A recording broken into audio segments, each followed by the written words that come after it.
reservation. I'm a tribal member, and Okay. I run some cows, and I day work, and I brand inspect and sell some horses. Basically anything I used to be a school teacher, so I try to do everything I can to stay out of the classroom. There you go. Are you friends with Kirk Lohoff? Yep. Okay. Does everybody in the world but me know Kirk Lohoff? Like I think so, and I really only know him through here, but or through the podcast. But yeah, he seems like he knows everybody alive.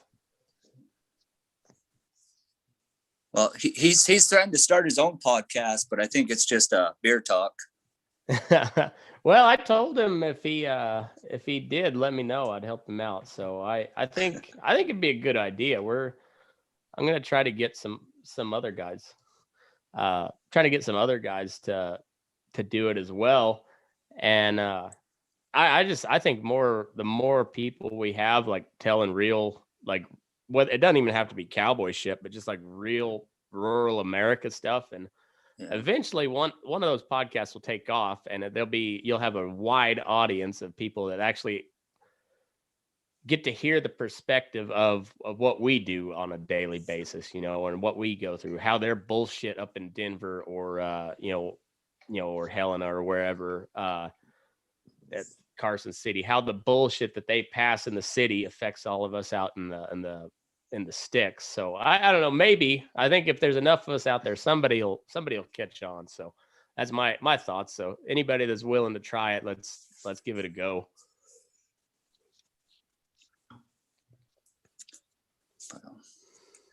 Yes. Well, yeah, I think it's a industry we got to keep going on. I'm a single dad, and I raised my little girl, and it's brought me a huge amount of ability to raise her in this industry and bring up her and the morals and values of this industry.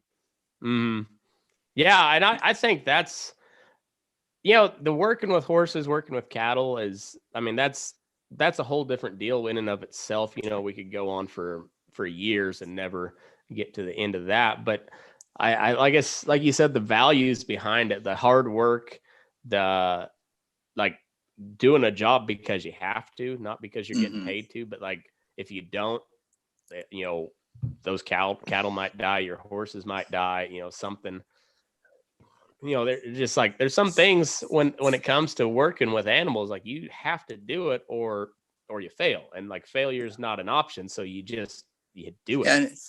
And I think what it comes down to is raising kids with some grit, just some all out grit that, sometimes it's storming, sometimes it's miserable, and we still got to get a job done. And I think that's what's really lost in our society today, is just that grit. Just pushing through and not quitting. And snowstorms, hot weather, no water. There's all kinds of things that teach these kids to it has to get done, and you can't quit. And when it's life and death, it gives you a different perspective. Yeah, for sure. And I really wish somebody would explain, like take somebody like a Joe Rogan or that's kind of on that animal rights. They lean towards that animal rights way, and explain them, like walk them through one of those PETA videos and be like, all right, so this is obviously doctored. They waited around, and then like you can see where like this, it's usually like some poor little Mexican or Honduran guy who's probably been working on the same calf, trying to get him to suck for 30 minutes to an hour, and finally just like loses his shit because it's a stupid Holstein calf that doesn't want to suck. So what are you going to do? So you get pissed off and kick him in the head, and well, now you're the face of the PETA video. And should that guy be fired? Maybe, I don't know. Depends on the situation, but it looks bad, and you like, as a in the industry, you kind of have to be like, well, we don't condone that, but at the same time, you understand that feeling, because like we've probably all been there, booted a baby calf across the nose because he didn't want to live. Just like at this point, he's already decided to die. So what's a kick in the nose going to do to him? And it ain't right, but we've all been there. But something else too is they don't show the videos, all the calves we saved and the sleepless nights and night calving and storms. Exactly. I mean, they've missed a lot of opportunity to show what this industry actually does do.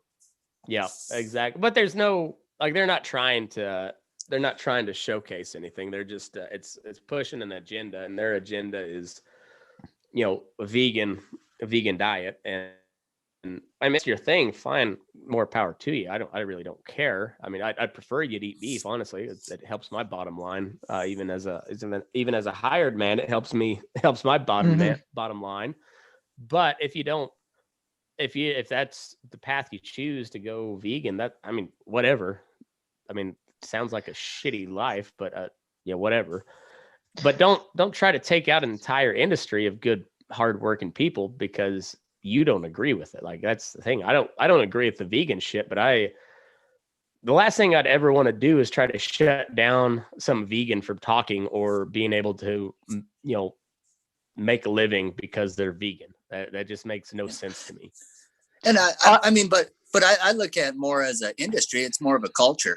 I mean, I see myself as raising a family in a culture with morals and values and, certain protocol you follow and, certain chivalry, that's it's more than just an industry. Yeah. We're raising families, right.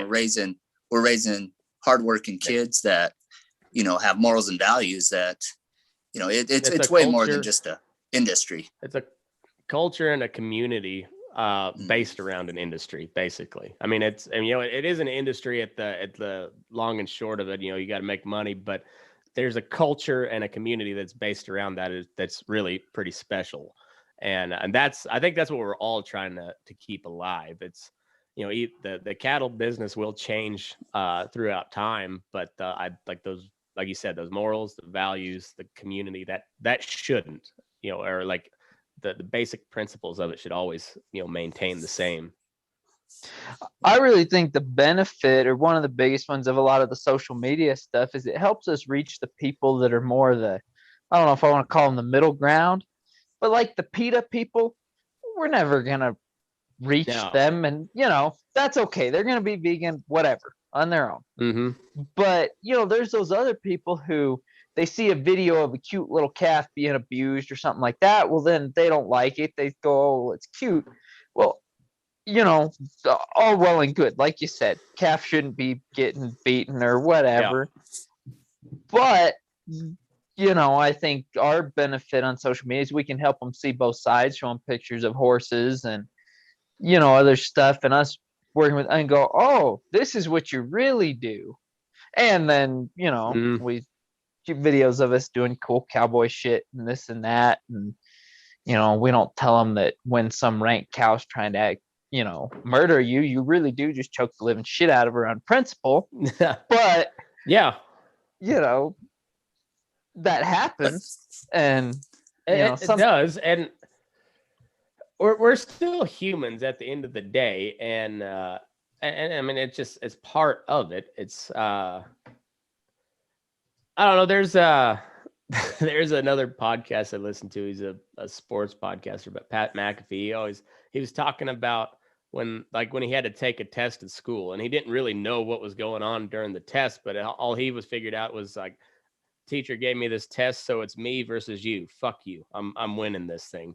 And that's kind of how it is with the cow after a while. Like you try to be diplomatic, you move them, and if they don't want to move, eventually it's just like, no, I'm winning this thing. You're not. So here we go. Now your eyes are gonna bug out a little bit, and you should have acted a little better the first time. Exactly. My eyes roll back in my head. Yeah. And but it's also, people don't realize like how much power is behind, say, a 1,300 pound cow. Like when you've got them on the end of the line, like, man, that's like, I don't even think people realize how much damage a 150 pound calf can do if you don't get his legs gathered up. God, no kidding. Like a little 150 pound calf will kick the dog shit out of you if you're not careful. And if you don't, control his legs, I mean, those little hooves hurt. They can really do some damage. Oh, they can. I had a cow come home from New Mexico. What was it, yesterday? Who, came home wet. She's obviously calved without a calf, and the guys down there gathering missed it. I don't know exactly what. And that bitch mashed me into the ground last year. I mean, I had a black eye. Excuse me. It was ugly. And I have no sympathy for her whatsoever in some ways. But at the same time, I was going, we should put her back on a truck and tell them to turn her back out and go find her calf. Because she'll find it. She's find it. She's a good mother. I hate her guts, but she's a good mother. Mm-hmm. And my boss was going, well, she's been off of feed and water for like 13 hours. So we ought to, at least let her feed and water, and then we'll send her back down, or I don't know what. Sounds like it's a wreck down there, but you gotta love those. You gotta love those. We had we were sending some cattle from Syracuse, Kansas. They were a bunch of black baldy bred heifers, and they were going down by Fort Stockton, and I disagreed with the head count on one of the loads going out. The ranch manager, we were there at the Cactus Yard in Syracuse. We were doing confined cow calf, and I think we sold like 3,000 head of these first calf heifers, and the ranch manager had like 61 on a truck, and I had 62, or it was vice versa. And he was like, "No, there's 62 on there." No, there's 61. And I said, well, we'll have your guys double check, but I'm pretty sure I'm right. Well, fuck, they don't have lights down there. They just turned them out 6 loads together. I hate that. And like a 40-acre trap. And you're just like, oh, God damn it. So now I look bad because, and I told him to unload the truck. I said, just unload it. We'll count them again. No, we'll go with your count. My guys will get a count. Now, of course they didn't. So yeah, we didn't let a single truck leave until we agreed on a head count after that. But, and it turns out they counted it like 6 weeks later when they gathered them, and I was right. But that's neither here nor there. Nobody gives a shit at that point. But then you run into problems where if it's 6 weeks later and maybe one has died, or depending on if you were long or short, then I mean, it's not as big a deal if you weren't the one taking care of them. You shipped them out, but it's more if you're receiving them and something happens. Somebody said, well, you had this many. You're going, no, I only received this many. They're going, well, what happened to those 2? I've been there. Yeah, you got to have a good. And I got in an argument with my cousin one time over like a handshake agreement. I said, you can have a handshake agreement, but you still verify a head count. I said, I don't care how good of a friend you are. You verify head counts on top of a handshake agreement. That's how it is. Oh, yeah. You can have a handshake agreement. That's all well and good. You make sure you have a count. Oh, it's like the whole good fences make good neighbors thing. You just both, you agree that, cows can jump fences, whatever. You just make sure everything's there and everything's straight for the sake of both parties. And it's pretty easy to run them by again, no kidding. It's not that hard. And I always tell any new guys we have is you count them off the truck, and then you count them by you going into the pen, and like you don't let them go until you agree on the head count with the driver, because a lot of times those drivers, and I know I've got plenty of truckers that listen, and not all of you are bad, just most of you, but it's there's definitely plenty of good drivers, but they seem to be few and far between.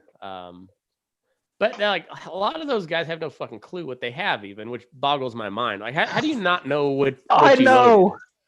How do you not know? Like, I would never, like, just me personally, I would never not, like, same thing. I wouldn't pull away from the chute until we agree on a head count. And and where we're going, all that. Like it just boggles my mind how many times a driver will get lost because they just they'll take one wrong turn and they'll end out in the middle of the fucking desert, and you're just like, why didn't you call?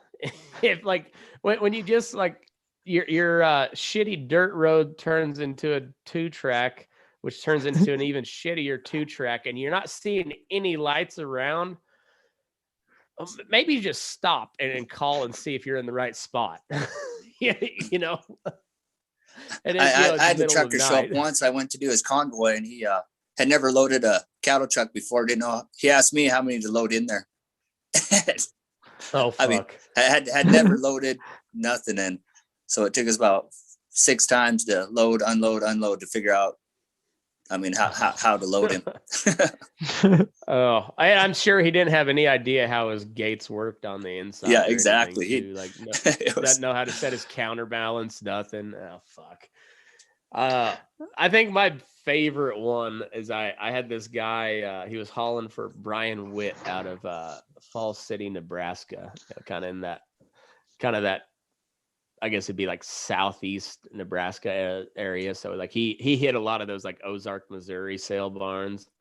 Just a bunch of trash cattle, really. No offense to all you hillbillies in the Ozark area, but your cattle are just as inbred as your people. So, but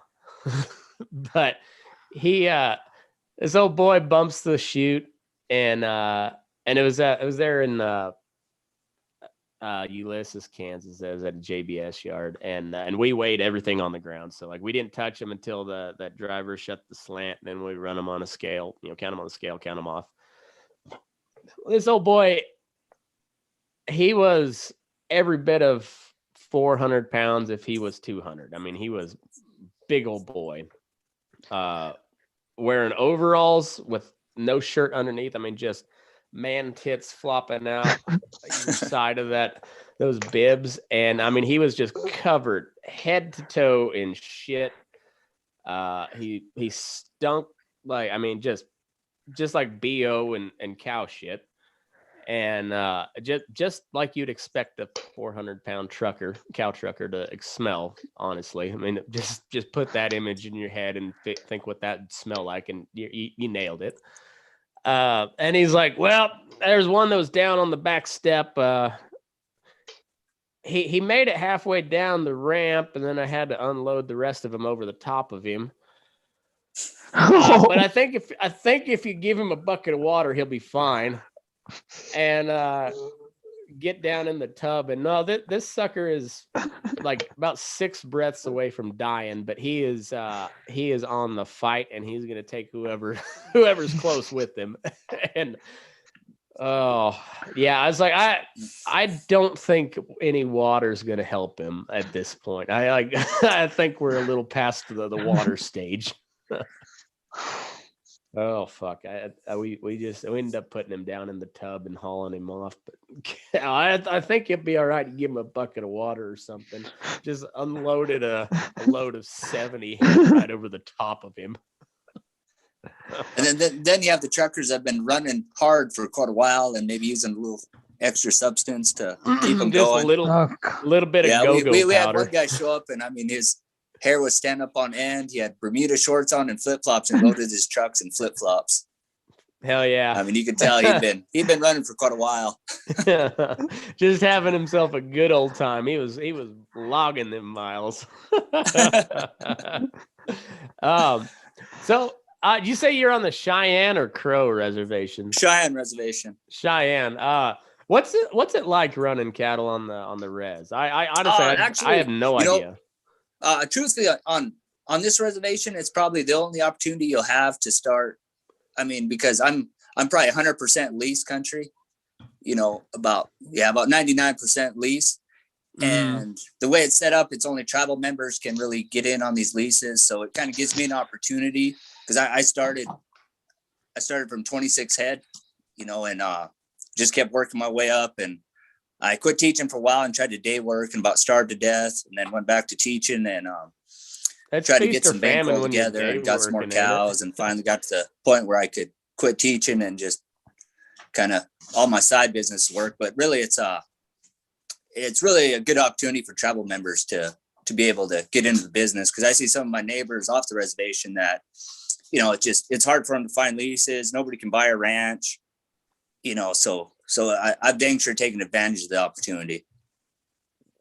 Well, yeah. I mean, you kind of got to take your chances where you can get them. That's and I mean, with everything anymore. with all leases, you know, there's their downfalls and drawbacks, but overall, it's a great opportunity. It's the shit out of punching somebody else's cows, I imagine. Yeah, and that was the thing was that, you know, I went to day working and I was basically kind of got tired of being somebody else's slave, you know, and getting used and abused. And so now, at least when I'm getting used and abused, I'm, you know, adding to my own, you know, pocketbook instead of somebody else's. Yeah, at least you either make it or you don't on your own, and that's yeah, exactly. And so instead of me bitching around about how somebody runs a place, if something goes wrong, it's my own fault. You know, if I'd had some mismanagement somewhere, the only one I can cuss is myself. Yeah, that's exactly right. And you learn out how good of a hand you are real quick, you know. And I think my best education was day working. Though I looked around and I day worked for good people and day worked for shitty people. So when I started putting my stuff together, I decided, you know, well, this really worked good here, but I sure don't want to run my outfit like those guys, you know. Yeah. So it was a good education for me just to see what other people did. Yeah, for sure. I've always thought the same way. Like, you know, I've worked for quite a few outfits, and then I've, you know, day worked, you know, either paid or just, you know, kind of vacation type work, you know, get out of the feedlot for a little bit for a lot of different people. And I've seen a lot of different ways to do things. And I've always learned something when I went to help, and whether it be a new way to do something, the right way to do something, or like, holy shit, that didn't work at all. I just never do that again. I've learned that a couple times too. Mm-hmm. Yeah. And I've also learned, like, hey, that guy I don't want to work for ever again either. You know, like, and that's the cool thing about day work. And you'd be like, oh, you know, I just got tied up today. You know, I can't make it. I can't make it. Yep, that's exactly. But at first, when you're starving to death, you kind of have to work for everybody. Yeah, when you're first trying to get a name out there, you take what you can get. You know. Yeah, and then you're like, son of a bitch, this is miserable. Oh yeah, when you sign up for $125 a day and you end up just building fence all fucking day, you're like, I'll start charging by the hour next time. You know, if that's gonna be. But or if I'm bringing a horse, I'm going to use a horse. I ain't building fence, you know, something like that. There's been a couple times where, you know, and I didn't get invited back on a couple deals either. But I was like, no, either way, this day work deal can go both ways. Like they asked me if I need, you know, if I could help at the feedlot, or if I was available. I said, I could be. I said, I need to know by, you know, this evening though, so I can make plans. Otherwise I gotta find a babysitter or whatever. Oh, well, and then I never heard anything till 4:30 the next morning. They're like, hey, are you coming in? No, I'm not. Yeah. You were supposed to let me know last night. I've got plans now. Sorry. Well, you won't be invited back. Well, that's fine. But you could, I told you, like, let me know if you need me. And not let me know an hour before you need me there. Fuck. Mm-hmm. You know, you had all night. Yeah, and most of those places you don't want to go back to anyway. So I mean, I kind of liked. I mean, when you're day working, you got to have your schedule filled out, and you got to. I mean, you just got to be organized, and you know, you're trying to make a living. If people are gonna run you that way, I just can't deal with it. Yeah, I'll just go find another colt to ride. You know, and that's exactly right. And that's kind of where I got to too. Is like, you know, I'll go home and ride 3 colts, and you know, make my $100 that way. Yeah, exactly. Or, you know, shit, I'll do something else. Like, there's plenty of ways to make a buck out there, and I mean, it gets tough when cowboying's what you know, but you get creative after a while because cowboy wages don't pay very well. You have to get creative. But if they feed you good, that sure helps, especially when you're a bachelor. Yeah, it sure does. Yeah, good lunch and a cold beer at the end of the day that don't hurt anybody. Actually, just a little appreciation helps too. Yeah, Somebody that doesn't that's a treat you like a big dog, thing. and they're Yeah. actually, Mhm. like up around here, there's a lot of people that really need help. So when you do show up on time and put in a full day's work and they appreciate it, they kind of tell you and let you know, and makes a guy go home and feel like he's did something good in the world today. It's always nice when they ask you back too, instead of like, well, we'll see you tomorrow. Like, hey, you're welcome back if you're available. Something like it's just the Mhm. way you phrase stuff goes a long I agree. ways. Oh I yeah. agree. It And so the tables have kind of turned, and now I need day help. So I really try to, be accommodating to them, and mhm. and just be polite and just let them know that I appreciate them, I need them, and pay them a little extra if I can. I mean, it goes a long ways. Yeah, for sure. We got a couple of comments here on the live stream. So like Jacob Miller, he said those little hooves, they're like knives that will slice your shin wide open when they kick the shit out of you. That's 100% true. There's little 150-pound hooves are sharp. They hurt. And then Nick said it's not life threatening, but getting pissed and kicked by a group of 150-pound Angus calves will damn sure piss you off. I mean, yeah, it's right. It's right. Those I really don't think people have a true appreciation of like just the amount of power that a horse or a cow has. I mean, until you like get a hold of one, you really don't understand. No.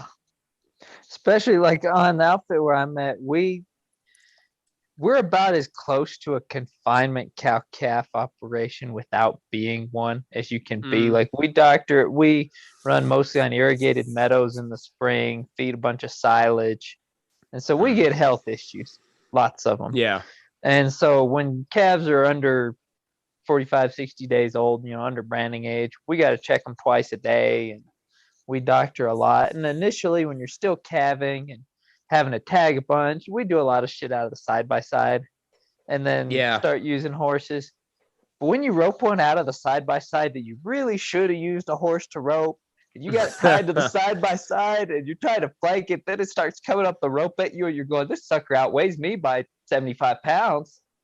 This isn't fun.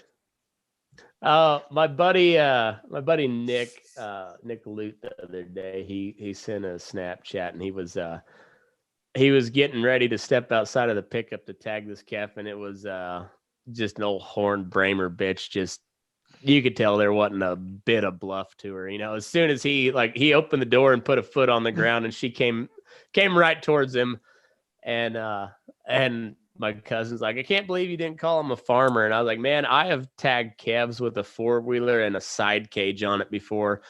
I will not talk shit on anybody for doing any farmer stuff at this point. I've done some very unflattering things when it comes to tagging. Oh, me calves. too. And I'm ashamed, but I'm not. It is what it is. You survive. Exactly. You do just survive. That's what I love about Bramer cows. They don't bluff. No, you know what they're gonna do. You know where you stand at all times.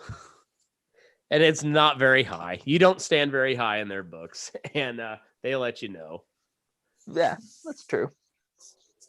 Yeah, I there's something about honesty even with cattle. I'd way rather have a rank ass honest cow than a snake. Exactly. Yeah, it's always like a Hereford. Just like a docile old Hereford that'll just gut you when you're not looking. Mm-hmm. Back the fuck off.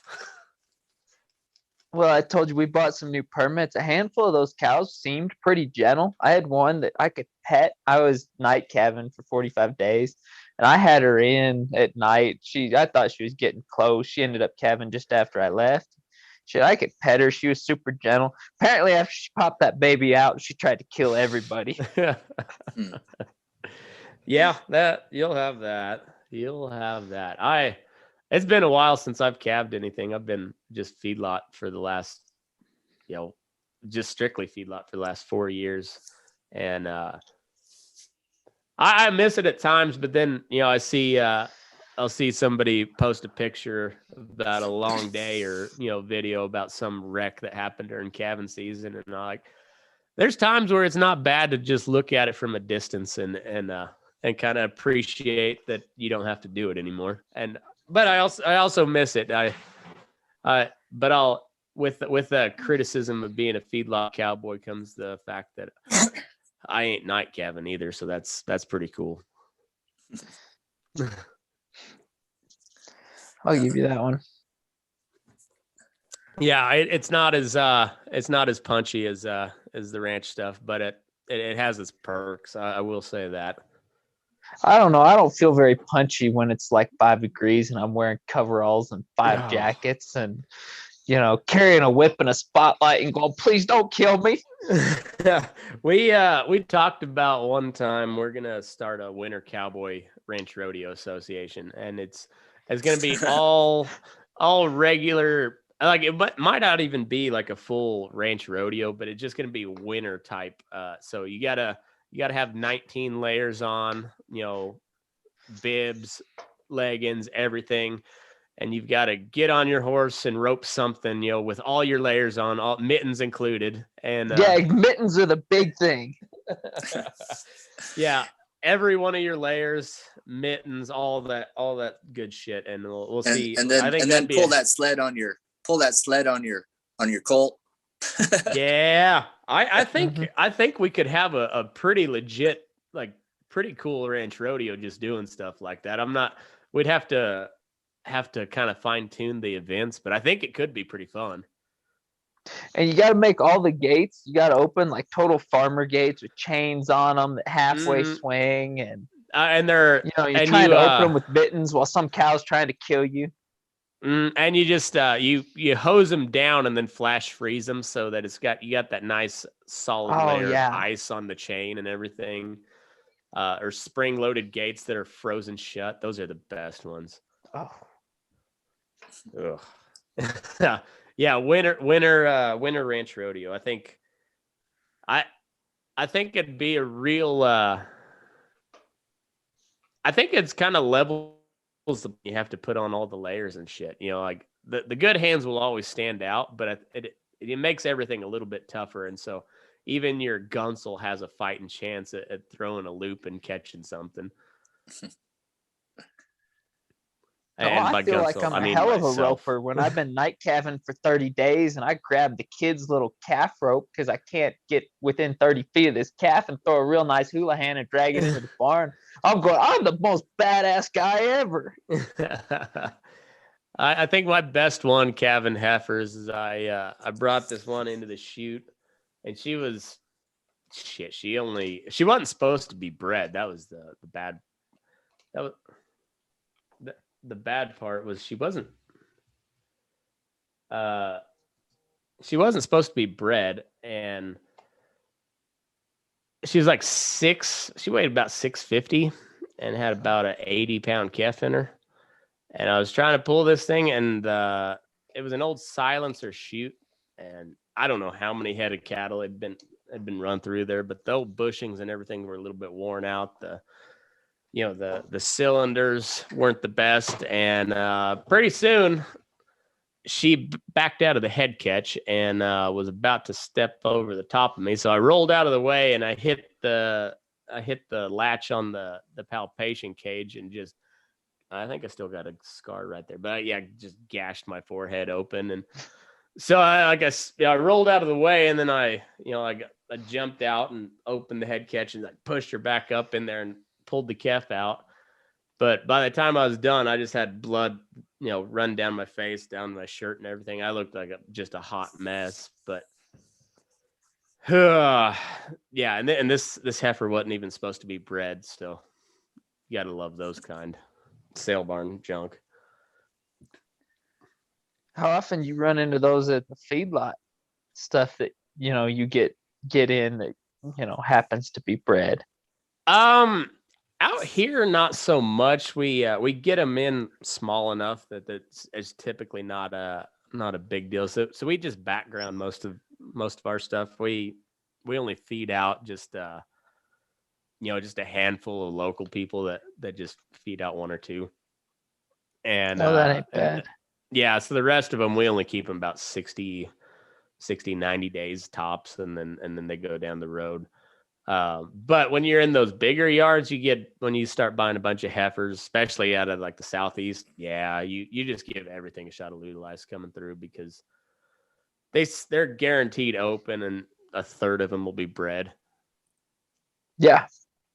Yeah. Well, a guy I worked for in Wyoming, he said when he was between jobs, he worked at feedlot, I don't know, near Julesburg or something. And they Okay. got in, I think it was a load of padlock heifers that were about 650 pounds or something, and bred. And he was pulling calves out of a bunch of those and said it was just miserable.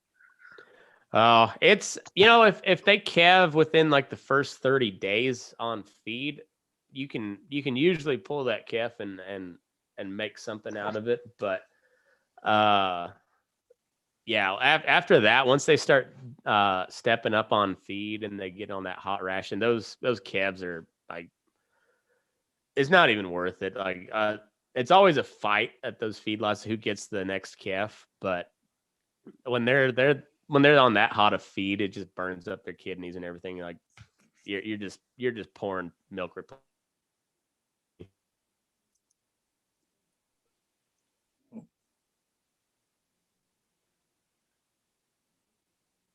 Go ahead, anybody. Oh, there you go. You froze up for a second. Oh, I guess it froze up for me too. But yeah, go ahead. I gotta pee, but go ahead and finish your thoughts. Anybody got a thought?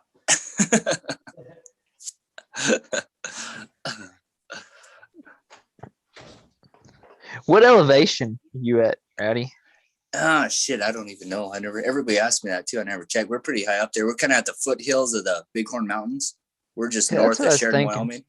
Mm-hmm. Yeah, it's kind of big, rough country, which is kind of cool because it's kind of limits the four-wheelers.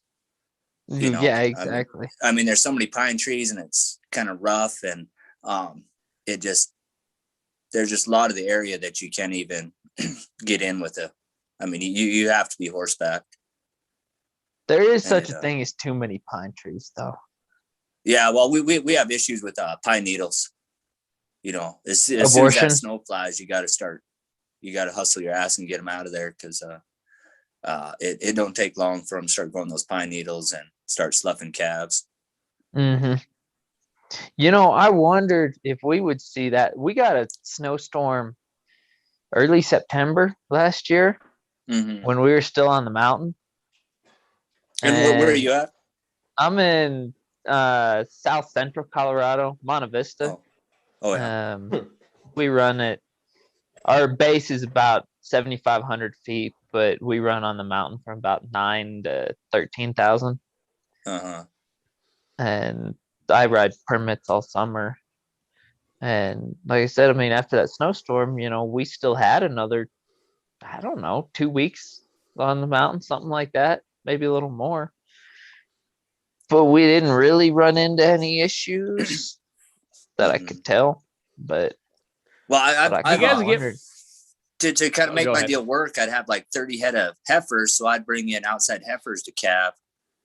And I had one group come in and they'd been in them pine needles, and the ones that didn't slough their calves, they were so weak they'd kick their calves off, and I had cows hobbled all over the place, and it was a bad deal. It was miserable. They just weren't milking good enough, and they were literally kicking those calves off just because they were too weak and trying to survive without the calf. But yeah, you're not feeding anything out on those permits, are you? No, I didn't. Yeah, you're not. Are you allowed to do that or no? By and large, no. I can't recall. I mean, we put out salt, and the salt's about it. We're allowed to put out some mineral if we want. You're allowed to feed. I think it's like follows the same regulations that they make the outfitters follow, where like you could feed cake if you wanted, as long as it, you had it certified weed free and all that other crap. And or Oh, hay. well, I all think that so. horse shit. Yeah, But but it's easier just to not stock gather them 'em. as heavy and just let them go. Yeah, and we're pretty limited on when we can use them anyway. Like our dates are pretty much set in stone, and hell, like where I stay in the summer, there's 10 feet of snow there all winter. So, Yeah, you have to get out of there. yeah, for sure. I was gonna ask. I forget what I was gonna ask, but anyway. Yeah. So, like, did Rowdy? Did you grow up on the res?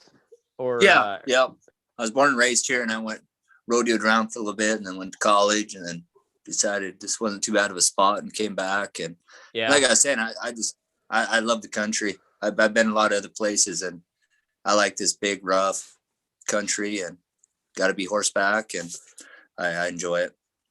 So I know a lot of the. Well, see, we didn't have any Indians where I grew up. Like we had like the Kashari Indians way back in the day, but they're like, I don't even know if there's any, if like they have a tribe anymore. But like we just didn't have any of those, and now out here, like we got the Paiutes and the I think the Shoshone maybe out here, but hey, it's a whole different deal. Like I never grew up around it, and yeah, it's interesting. Of course, we always played Cowboys and Indians growing up, but it never occurred to me that there were Indian Cowboys. And then, yeah, I moved out here and shit. Like then you start hearing about some of like the old school, especially like up at that Owyhee reservation. You hear about some of the buckaroos up there, and then I don't know. It's kind of cool because like I was talking about culture. That is kind of our culture because, I used to go to Indian rodeos, and I always wondered why there was Indian rodeos, and my friends would be like, oh, that's unfair, and then, so being an educator, I started reading about it. And, what those started out as is they were trying to make the Indians farmers. And so they'd have these agricultural fairs. Well, shit, Indians they weren't down there, getting excited about who had the biggest tomatoes. So they were in the back, and they were having horse races and rodeos. And that's kind of the whole start, and the Indians, they didn't want to be farmers. They wanted to be out horseback. So they became the Cowboys, and it became a really neat history. Yeah. I'd like to hear more of that. I talked to James Shoshone and he's got some cool stories, and I was talking to him there in Elko, and he was like, yeah, it just, getting some of these Indian guys to talk is pretty tough. And I understand it, because getting some of these Cowboys to talk is the same thing. It's just like you can hear them around a Brandon fire, and they'll talk all day long. But you ask them like, hey, can we record something? They'd be like, oh, I don't want to do any of that. And you're like, I don't know what the difference is here, but either way, you still got. Well, and me, I'm kind of from a different perspective. I'm what they call, I'm a half breed, so I'm white and I'm Indian, so yeah, I'm half Mexican. I've definitely grown up in both worlds, and so I've been able to, kind of bring people to light. There's some misconceptions about the reservation, and I'm, people are more apt to ask me because, I guess I'm white too, and so they ask me, and I can, correct some misconceptions or just give them to reality of how it really is. Yeah. I just, I don't know. It all interests me. And like I said, we had a lot of Mexican folks growing up around us, and we had Mexicans, we had Mennonites, and we had we had a few different Indian guys, but they were pretty few and far between. And it just, it's a huge part of our heritage and our culture that I just don't. It's kind of like the Mormons. They're the same thing. Like I know about them, but I don't really know much about it. So it's just cool learning how the West all came together. I mean, because it was kind of a shit show, honestly. when you dig down into it, they make it out to be this big, great, glorious thing, but it really was a shit show to Oh, how definitely. everything. And And and the Indians got the short end of the stick because they're just like, I mean, like from my perspective looking in it, they're just like, it started as like, oh, all right, well, I don't know what these people are, but I don't like them, but like, well, hey, they got some cool stuff, so we'll trade whatever. And then it's just like, all right, leave us alone, leave us alone, leave us alone. And next thing you know, like they are killing our entire food supply. And then then next thing you know, you're just down to just a handful of starving Indians, and you just shove them onto a reservation. And it's I mean, the whole thing was a shit show. I mean, that Yeah. to put it bluntly, it just like the whole thing was not handled great. And I don't know. Yeah, and we're still seeing the results of that. I mean, just in people's attitudes and people's everyday living. I mean, we still see results of that. Yeah, it's the same thing. I mean, even on like on the other end with post slavery, like that wasn't handled very well either. And we're still dealing with all of that shit nowadays. And I don't know, but like how many people have no idea? Like I said, I don't know. I know very little about what happens on the reservation. I know very little about what happens on the in the inner cities. I was talking with a friend of mine that I met through my wife, who's he grew up in like inner city Detroit, black guy, and I was telling him, I was like, man, we didn't have any black people where I grew up. Like they did not exist there. We had like two, and so they were kind of a novelty.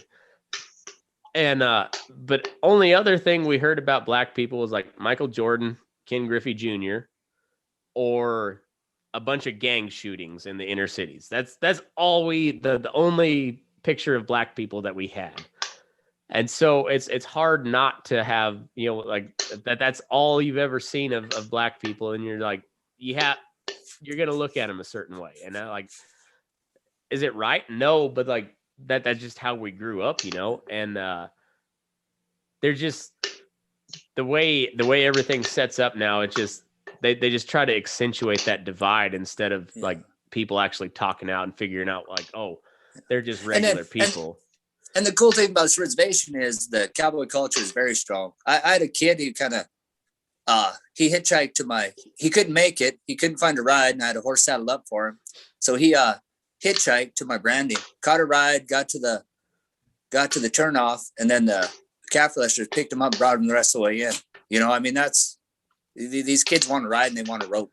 I mean, that's awesome, man. It's pretty amazing. I mean, these guys ride bareback up and down the streets. I mean, they don't have vehicle. I mean, a lot of people still, use horses for transportation. These kids, you'll just see them all summer just running wild, horseback, bareback, piece of twine in their horse's mouth. I mean, it's kind of crude, but they're horseback, and they want to be horseback. That's awesome, man. It's like I love that, and like it's hard. Like why would you turn why would you turn your nose down at that? Especially the way like how soft society has become. Even the soft people realize we've become too soft. Mm-hmm. And like when you see just, I don't know, that's kind of why I made this big stink about Little League. Like they're just like, oh, you can't have sunflower seeds. We can play Little League, but you can't have sunflower seeds because of COVID. Can we just fucking play baseball? Is this not America? Can we just play baseball? Like, oh, well, we have to comply by all these regulations. So we have this paper from the state that says we can. Well, how about fuck that piece of paper and we just play baseball because we're Americans and we have the right to do that. Like, how about that? And I don't know. It's like, why would you turn your nose down at a bunch of Indian kids riding bareback because that's what they want to do? At least they're doing that and not getting into real trouble, like that's something like that should be noteworthy and commendable. Like you should look at that with like pride. And those kids are going to have a real appreciation for something too. Like I've, around some kids lately, riding these $10,000 horses, and I'm going, God, I wish I had a horse like that when I was that age. Yeah. And if you're Shit, riding, I wish I had a horse like that at my age now. yeah, that too. It's wild, but it's I don't know. I think And- anytime you can get kids outside doing something, even if they Oh, are man. getting in a little bit of trouble, just let them do it.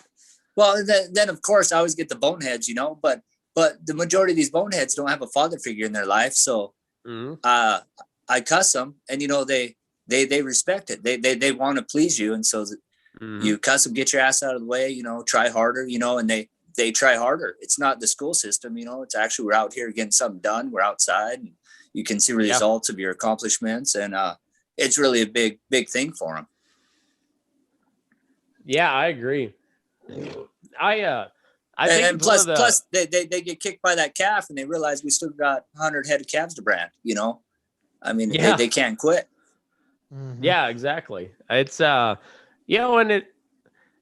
it teaches them to grow a tough skin too, because when you're dealing with say you're running in a bunch of yearlings, 6, 7 weight yearlings, still a pretty big animal, doesn't look all that big when you're on horseback, but like if you're not doing your job, somebody could very easily die because you fucked up and turned a bunch of cows on them. So like you're not going to get talked to nicely when something like that's about to happen. It's going to be like, no, get your fucking ass out of the way.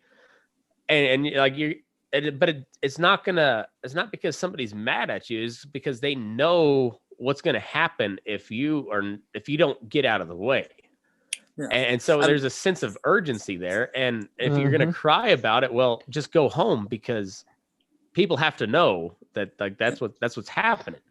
Like with my own daughter, I've had to pack her with me almost everywhere I went. She goes night cabin, she goes day work, she goes to shippings when I'm brand inspecting. But everybody's, well, how come she's so behaved? Well, she has to be, or she'd be dead. Mhm. I mean, she has no choice. If she gets in the wrong pen, it's it's a life and death deal. Yeah, it's but it teaches them how to take an ass chewing too, because It does. it also teach them not to take an ass chewing when they don't deserve it either. I agree with that too. Because after a while, when you realize like, hey, this wasn't my fault, pretty soon you're gonna get a little irritated at that, and you'll bark back, and I'm good with that. Like I don't come down on my kids when they bark back at me every now and then. Like I always kind of keep them in check, but Yeah. I always kind of like it when they like, hey, no, like at least they're thinking. I Yeah. like that. And that I, was I something- think I think that's what this industry does for these kids, is allows them to think for themselves, think ahead. Because they You know, have I to. mean, They have to. Because some kids that get around here, they can't think for themselves. They have to be told everything, and if they aren't being Mhm. told what to do instead of looking ahead, they sit down. Well, and Drives me those are the kids that end up being tank washers and grinders, and that's about it. Because Yeah. you can tell them, hey, do this task over and over and over again, and they'll do it. And that's about what they're capable of, because they can't think for themselves. Yeah. But anyhow, I think that we'll probably call that good for the main portion. We'll head over to Patreon here, but thanks for everybody for tuning in. One of you fellas want to sign us off? Go ahead. You're right. Well, I'll- go ahead. Go ahead, Ben. You got it. All right. What I just say is, Ben, it's Burning Daylight podcast, and we're out. Move your ass. We're burning daylight. Move your ass for Burning Daylight. I know I'd fuck that up. Awesome. Hey, Rowdy, do you know Paul Hill by chance? Yep. Awesome. Scott Hall said he just shared this deal with Paul Hill, so he can tell us some cowboy stories later Yeah, on. Paul. He'd be a good one to interview sometime. He's over on the Crow Reservation. Heck yeah. Scott Hall is a good buddy of mine.